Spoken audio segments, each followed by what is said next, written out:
হঠাৎ নিয়ন্ত্রণ হারিয়ে রাস্তার ধারের গভীর খাদে ছিটকে পড়লেন এক নারী বাইকার। ভিডিও ফুটেজ দেখে যে কেউ আটকে উঠবে। নিশ্চিত মৃত্যু বা বড় কোনো দুর্ঘটনার আশঙ্কা জাগলেও অলৌকিকভাবে পুরোপুরি সুস্থ অবস্থায় ফিরে এসেছেন ওই নারী। সম্প্রতি চীনের ইউনান প্রদেশের পুয়ের সিটিতে ঘটনাটি ঘটে। সামাজিক যোগাযোগ মাধ্যমে ছড়িয়ে পড়া একটি ড্যাশ ক্যামের ফুটেজে দেখা যায় এক নারী বাইকার তার দল নিয়ে পাহাড়ি পথে এগোচ্ছিলেন। একটি বাঘ ঘোরার সময় হঠাৎ তার বাইকটি নিয়ন্ত্রণ হারায় এবং তিনি রাস্তার পাশে থাকা সুরক্ষা বেষ্টনী টপকে গভীর খাদে পড়ে যান।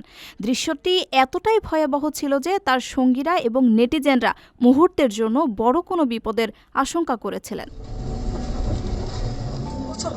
তবে বিস্ময়কর বিষয় হলো, এত বড় দুর্ঘটনার পরেও ওই নারী বাইকার অক্ষত রয়েছেন।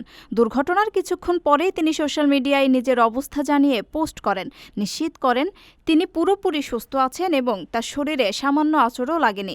অবশ্য এর আগেই ঘটনাটি নিয়ে অনলাইন দুনিয়ায় রীতিমতো শোরগোল পড়ে গেছে।